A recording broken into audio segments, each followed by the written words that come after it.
सत्संग प्रेमियों को, श्रोताओं को, दर्शकों को आचार्य हरीश कोठारी का सादर अभिवादन। मित्रों, मेरा कार्यक्रम ज़्यादातर सत्संग, संत पुरुष और अच्छे जो व्यक्ति हैं जिनसे कुछ शिक्षा ली जा सकती है जीवन में, चाहे वो वेद पुराण से संबंधित हो, चाहे वो दार्शनिकता से संबंधित हो, किसी भी राष्ट्र, किसी भी धर्म, किसी भी वर्ग, किसी भी संप्रदाय, जाति और समाज के हों, यदि उनसे हमें कुछ सीख मिलती है अपने जीवन में, तो हम उनको सम्मानित समझते हैं। क्योंकि किसी भी राष्ट्र, जाति, वर्ग, वर्ण, धर्म, आश्रम, संप्रदाय, सभी जगह समाज में अच्छे और बुरे हर प्रकार के व्यक्ति होते हैं। जहाँ दिन है वहाँ रात है, जहाँ दुख है वहाँ सुख है, जहाँ गर्मी है वहाँ शीत है, जहाँ गीला है वहाँ सूखा है, जहाँ जन्म है वहाँ मृत्यु है, जहाँ जश है वहाँ अपयश है, जहाँ लाभ है वहाँ हानि है। तो ये सब सृष्टि के क्रम में चलता रहता है। हर समाज में सज्जन भी हैं और कुछ दुर्जन भी हैं। कुछ प्रतिशत सज्जनों के साथ ऐसे भी लोग हैं जो उन सज्जनों के समाज में दुर्जनता करते हैं। कुछ सज्जनों के समाज में दुर्जन भी हैं, कुछ दुर्जनों के समाज में सज्जन भी मिल जाते हैं। धार्मिक लोगों के बीच में कुछ न्यूनतम प्रतिशत अधार्मिक लोग भी पैदा होते हैं और अधार्मिक व्यक्तियों के समाज में धार्मिक व्यक्ति भी पैदा होते हैं। तीर्थों के किनारे संत पुरुष मिलते हैं और कुछ व्यक्ति ऐसे भी होते हैं जो संत नहीं होते हैं। यह अलग अलग माया है भगवान की। क्योंकि रावण की लंका में रावण भगवान राम का द्रोही, लेकिन उनका जो भाई विभीषण राम भक्त, लंका निशिचर निकर निवासा, यहाँ कहाँ सज्जन करी भाषा। एक ही परिवार में अलग अलग व्यक्ति होते हैं और परिवार में ही कुछ ऐसे व्यक्ति हो जाते हैं हर परिवार में जो कुछ अशांतिदायक भी हो जाते हैं या घर घर मिट्टी के जो। मित्रों, मेरा मकसद है किसी राष्ट्र विशेष नहीं, किसी धर्म विशेष नहीं। चीन में एक संत पुरुष थे जिनका नाम था चुंग चुआंग। वो बीमार पड़ गए थे, उनकी अवस्था बहुत हो गई थी, लगभग 90 के पार। वो ज्ञान देते थे, बड़े दार्शनिक थे। संत का मतलब ये होता है कि सज्जनता। अयम निजः प्रोवेति गणनाम लघुचित्तसाम उदार चैतन्यम तो बसते कुटुंबकम। सज्जन का मतलब संत पुरुष, संत का मतलब सज्जनता। जो साधु ऐसा चाहिए जैसा सुख सुबह, सार सार को गहरे होता दे। सज्जनता से मतलब है। वो बीमार जब पड़ गए थे, उनके कई भक्त और शिष्य थे खबर करने के, कुशल क्षेम लेने। उनका एक प्रिय शिष्य भी था, भक्त भी था, जिसका नाम था ल्वात्से। अंतिम समय का जो उनका था अवधि चुंगचांग संत पुरुष की, तो कई लोगों ने उनसे कुछ ज्ञानोपार्जन सीखना चाहा, कुछ सीख लेनी चाहिए।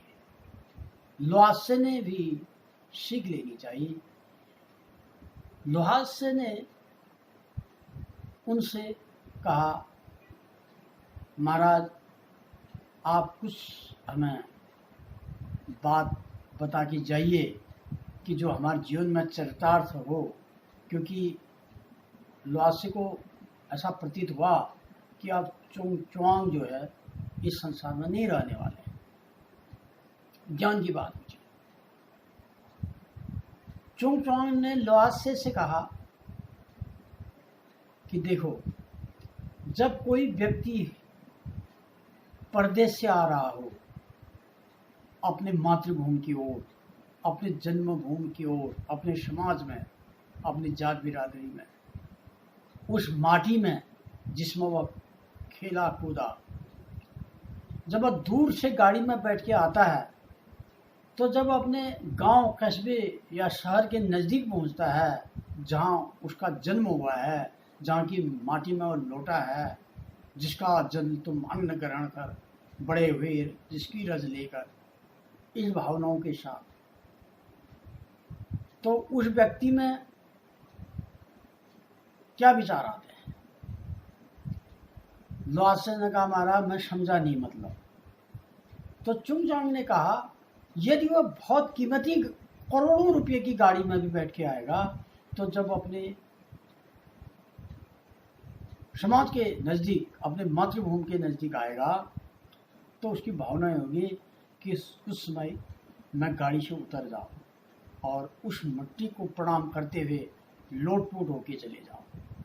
ये मनुष्य स्वभाव है। स्वामी विवेकानंद जब विदेश से आए थे तो अपने देश के पहुंचने पर समुद्र के किनारे पर उस मिट्टी में लोट गए थे और कहा, माँ मैं आज तुमसे बिछड़ा हूँ और मैं आज आपकी अंक में गोदी में बैठ गया। ये था स्वामी विवेकानंद जी का चरित्र। कोई भी आदमी परदेश से आएगा, अपनी जन्मभूमि के दर्शन करने से पूर्व यदि कीमती गाड़ी में भी आएगा तो उसका स्वभाव होगा कि वह कुछ समय पैदल चल के आए। और चुआंग ने यह शिक्षा भी दी कि यदि कोई व्यक्ति किसी गुरु के वहाँ आता है तो कीमती गाड़ी में भी है, तो गुरु के पहुँच के आश्रम में, उसके निवास पर, उसके आवास में पहुँचने से पहले वो अगर जब कीमती गाड़ी में भी आ जाए तो बाहर ही उतर करके पैदल उनके साथ जाए। क्योंकि वशिष्ठ से मिलने जब महाराज दशरथ जाते थे तो अपने विमान को बाहर ही रोक देते थे और पैदल गुरु जी के दर्शन को ले जाते थे। ये महानता है, ये महिमा है।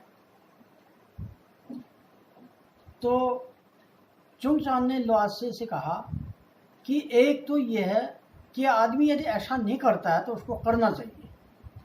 किसी बड़े व्यक्ति के पास जाए, गुरु के पास जाए या अपने मातृभूमि के पास जाए, परदेश से आता है तो उसको कीमती गाड़ी से उतर करके, चाहे पालकी में भी हो, चाहे हवाई जहाज में भी हो, पैदल चल के अपने मातृभूमि को नमस्कार करते हुए लोटपोट करके एक साधारण व्यक्ति की तरह नम्रतापूर्वक जाना चाहिए। दूसरी बात उन्होंने ये बताया, चुआंग ने ल्वासे को, कि उन्होंने कहा, देखो मेरे शरीर को देखो और मेरे मुंह की तरफ देखो। ल्वासे से कहा कि मेरे मुंह की तरफ देखो और कहा कि मैं अपना मुंह खोलता हूँ और मेरे मुंह में तुम्हें क्या दिखाई देता है?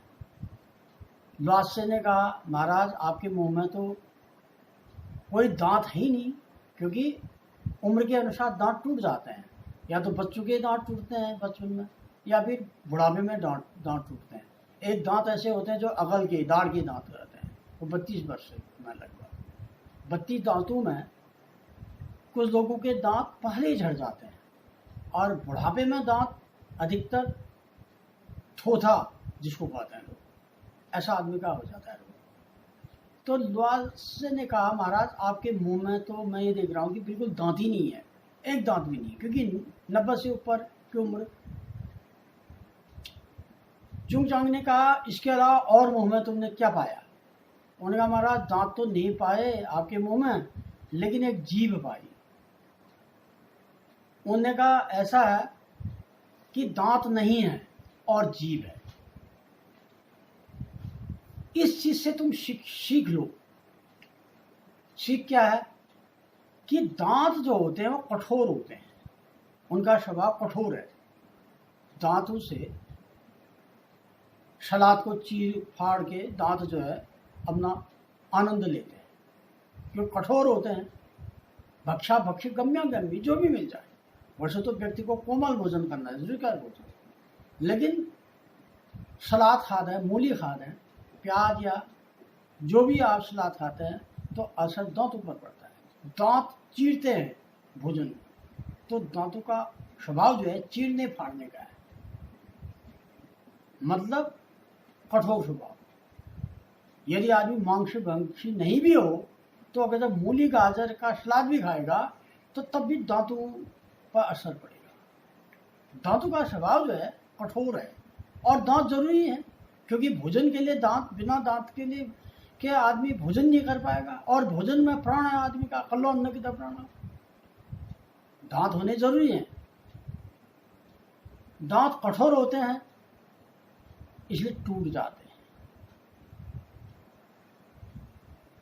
और जीभ कोमल होती है इसलिए हमेशा रहती है। जन्म से लेकर के मृत्यु तक जीभ हमेशा कोमल रहती है। दोनों मनुष्य के शरीर के अंग हैं। दांत भी मुंह के अंदर है, जीभ भी मुंह के अंदर है। रहीवन जीवा बावरी कही या आकाश पाताल, आपो तो भाई भीतर रही जूदी खाए के बाद। जीभ जो है हमेशा सुरक्षित रहती है दांतों के बीच में, 32 दांतों के बीच में, लेकिन कोमल रहती है। कोई फर्क नहीं पड़ता है जीभ में, क्योंकि लचीली है। जो लचीला होता है, कोमल होता है और नम्र होता है, और नम्र होने से वो दीर्घायु भी होता है, क्योंकि उसके कोई दुश्मन नहीं होते हैं। नम्र, लचीला, हमारा भारतीय संविधान में लचीला कहा गया है। नम्र, लचीलापन। जीभ हमेशा वही है। जीभ में सरस्वती का वास है, इसी जीभ में अमृत, इसी में विष, ऐसा कहा गया है। सरस्वती का आवाज। तो जीभ जो है वह मुलायम है, लचकदार है, और जो मुलायम होता है वह नम्र होता है। और नम्र व्यक्ति जो है पूजनीय होता है, उसके कोई दुश्मन नहीं होते हैं, वो दीर्घजीवी होता है। जब दुश्मनी नहीं है तो दीर्घजीवी है, कोई नजर बाधा नहीं, कोई बाधा नहीं, कोई उसको नहीं। और जो कठोर होते हैं उन पर नजर होती है, वह टूट जाते हैं, बिखर जाते हैं, उनको तोड़ने की लोग कोशिश करते हैं। तो इसलिए व्यक्ति को एक तो अपनी मातृभूमि में आने से पहले, यदि वह उसका कीमती वाहन भी हो, जहाज भी, वायुयान भी हो, पुष्पविमान भी हो, तो वह अपने घर के नज़दीक पैदल चले, गाड़ी को बाहर ही रख दे। कि यह सम्मान है गुरु के जनों के पास या अपने उच्च वर्ग के लोगों के पास। एक शिष्टाचार। दूसरा, जीभ की तरह व्यक्ति को नम्र रहना चाहिए, मुलायम और कोमल। यदि दांतों की तरह कठोर बने रहोगे तो एक समय ऐसा है क्या खुद ही टूट जाओगे। तो ये दो बातें चुंगचांग ने ल्वासी को बताई। हर अंग का महत्व है, दांतों का अपना महत्व है, जीभ का अपना महत्व है, लेकिन इसका मतलब ये नहीं है कि दांत को तोड़ दिया जाए या दांतों का कोई महत्व नहीं है, ऐसा मतलब नहीं है। कहने का मतलब एक उदाहरण के लिए वो कह रहे हैं कि जो कोमल होता है, भौंति नम्रा स्तरुलयत गमय, जितना नम्र और जितना मुलायम व्यक्ति रहेगा उतना उसको आनंद मिलेगा। अतः जीभ और दांतों से व्यक्ति को शिक्षा लेनी चाहिए। यह चुंगचांग ने अपने शिष्य ल्वासे आदि को अपने मरने से पहले यह सीख दी थी। हमें संत पुरुषों से, अपने बुजुर्गों से, अनुभवी व्यक्तियों से कुछ सीख मिलने को मिलती है, उसे अपने जीवन में सीखना चाहिए। इन्हीं शब्दों के साथ मैं अपनी वाणी को विराम देता हूँ। अगले एपिसोड में फिर मैं आपको मिलूँगा। तब तक के लिए धन्यवाद, नमस्कार।